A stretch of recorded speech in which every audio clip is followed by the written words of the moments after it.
Welcome to Two Chairs, the conversation that explores issues of real life and offers real help to those in need. Capillary Human Services proudly presents this program as a public service and invites you to pull up a chair and join us for the conversation. Hi, everybody. My name is John Nosaka. I'm a licensed clinical social worker, and I'm the Director for Mental Health Services here at Capital Area Human Services. And Brian, you want to introduce yourself? Yes, hi, I'm Brian Gross. I'm a child psychologist and the Director at Children's Behavioral Health Services. Thanks, Brian. Thanks for coming. Yeah, thanks for having me. Before this, you and I were texting back and forth about some topics we might want to cover, and one of the ones we were talking about was at this time of year, we hear a lot of people talk about the stress of the holidays or maybe the doldrums of winter and how, but in the work that you do, working with children, stress and depression, it doesn't always look the same in kids as it does with adults. How would you help others who are working with kids or caring for kids? How would you direct them to kind of identify whether they have a child who's struggling with holiday stress or winter blues? So yes, holiday stress, blues, and even depression certainly can occur in children as well, and it can look a little bit different. What you are looking for in children or teenagers are changes in their behaviors. Those who care for kids like parents and teachers, grandparents, close family members, they know their children and teenagers better than anyone else. So you're looking for significant changes in their behaviors and significant changes in their moods, maybe significant changes in their sleep habits. Maybe they're not eating as much, losing weight. So changes in those type of symptoms, maybe significant changes in their behaviors, becoming more socially withdrawn, or becoming agitated and more hyperactive than usual. Those can be keys or yellow flags to that there might be something going on. For kids and for teens, it may even be different. For young kids, the withdrawal that you're talking about, and maybe withdrawing from family. For teens, withdrawing from family is kind of normal. Right. But maybe hearing that they're withdrawn from some of their friends. Withdrawing from friends. Activities. Yes. And not seeming to enjoy activities that they typically enjoy.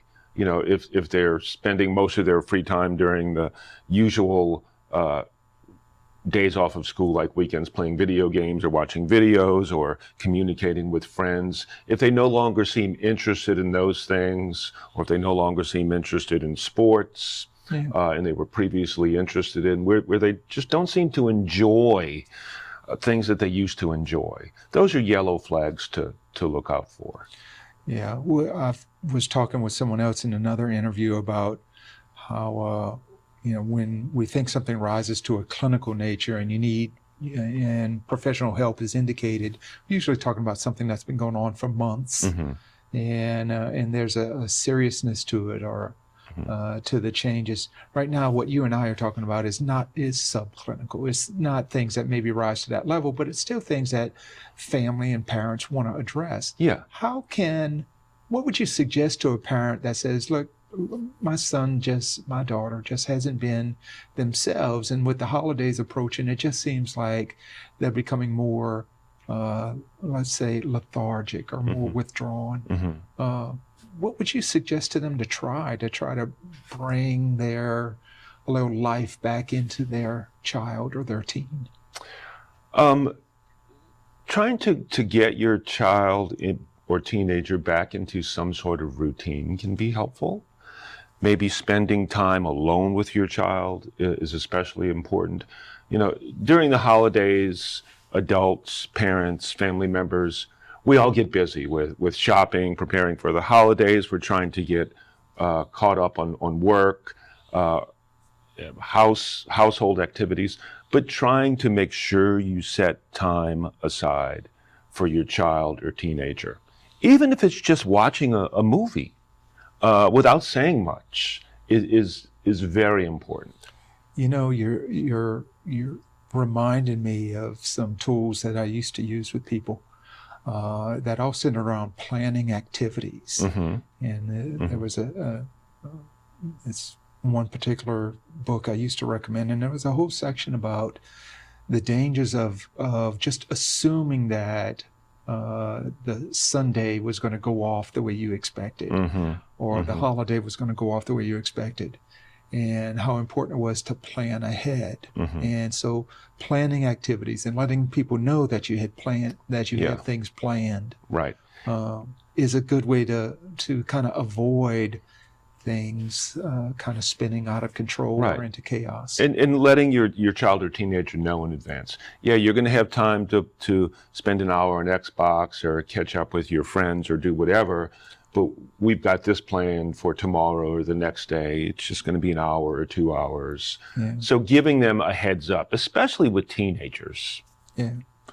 You got me thinking about all the times I've heard parents say that I had this wonderful meal planned, or we had this wonderful activity planned, and then it didn't go well. And you had talked before about encouraging parents to take care of themselves, to look out for themselves during the holidays too.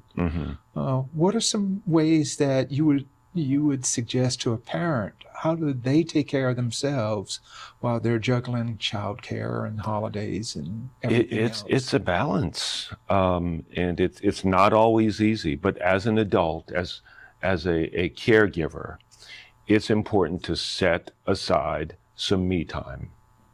I'm big on me time, even if it's time to really do nothing. Maybe kick your feet up and watch a television show, or catch up on a list of things you might need from the grocery. Just some me time, maybe some coffee, eggnog, but set aside some me time. And it's not always easy if you've got kids and you're trying to keep up with the hustle and the bustle of the holiday time spirit.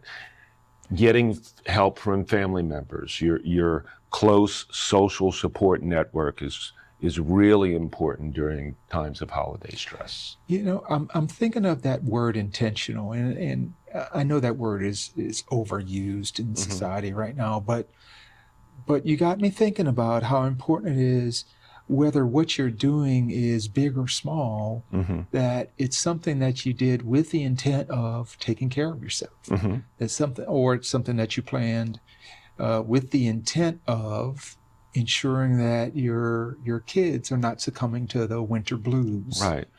But it doesn't have to be big. No, but it doesn't. It's important to just do something with intent. Yeah. And I'll give you an example. It's not really holiday related. I often eat lunch at my desk, but I make sure it's almost every day, unless it's a monsoon outside, that I just go for a 20-minute drive. Just to sort of get out of the house or get out of the office. Just a 20-minute drive gives me some me time, listening to whatever I like on the radio. It gives me time to sort of mentally recharge and sort of mentally relax. Yeah, I'm thinking about all the moms out there who, Mom, if you need to spend an extra 10 minutes in the bathroom by yourself, absolutely, then sometimes you're going to have to do that, and go ahead and plan on doing it. Draw yourself a bath. Yeah. One of the other topics we talked about was around the holidays, it's easy for a lot of people to start feeling a little nostalgia, maybe for the way things had been before. Maybe they start to miss some of the people that had been around before that aren't around. And you know, sometimes with dealing with grief, you know, it's not as easy to pull from kids that that's what's going on with them. Right. They're grieving for losses. Yeah. You know, you had mentioned before, you know, maybe it's people, maybe it's pets, maybe it's friends that had to move away, or friends that are at a different school now. What are some of the things that you've experienced working with kids around grief and loss? Yeah. I think, you know, something that's in this just sort of happened almost on its own. What I can't think of the word I'm using for Spontaneous, maybe? Spontaneous, natural, but it's another word. where parents and children who may be grieving the loss of a close relative, grandmother, grandfather, or father, they made an ornament to put on the Christmas tree, Oh, I've seen that. or something to remember the person by. Yeah, And I have two another young- intentional activity with a goal of addressing that Yes. grief. And I had two really young children draw just really remarkable pictures of their pets that they were missing.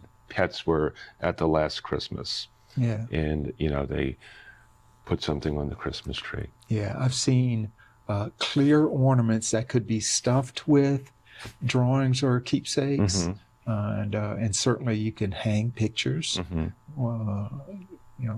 Lots of people with kids have pictures hung all over their refrigerators, but maybe you can also hang some from the tree. Yeah, and if you're spiritual, certainly a family prayer. Yeah.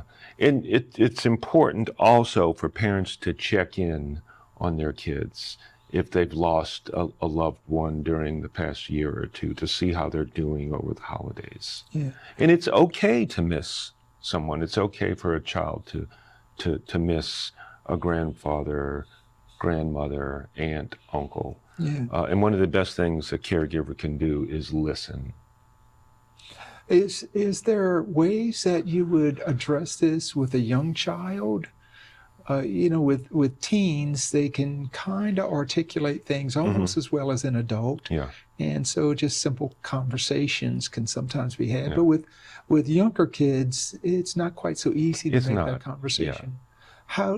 So are there any tips for Getting back talk to young some kids? sort of activities, even saying, I miss Papa or Grandma. A lot of us miss them. How about we put together some ornaments or something that we can put on the tree or mantle and get the whole family involved, and the child would be able to participate and make one of his or her own. And sometimes a hug, just a hug, and say, "Oh, that's beautiful. I'm so glad you did that. I know Nana or Papa would be happy. I'm so proud of you." Yeah. And just a hug. Yeah. It's almost like we're saying, let's just go ahead and assume that there's something there Yeah. and try to create some activities that that are child appropriate. And even if there's not a lot there, that's still okay, and it's still a wonderful gesture. Yeah. Yeah. Well, Brian, thanks so much for talking with us today. Well, thank you, John. If someone has a child that they think is struggling and may even need professional help, how can they contact Children's Behavioral Health? Well, we're pretty easy to contact. Here in Baton Rouge, area code 225-922-0445. Just tell them you'd like to see about scheduling an appointment or seeing how to get in the clinic and schedule something with a social worker or counselor. And we can certainly, we would enjoy being of help. Okay. Thanks, Brian. Thank you, John. Thanks, everyone.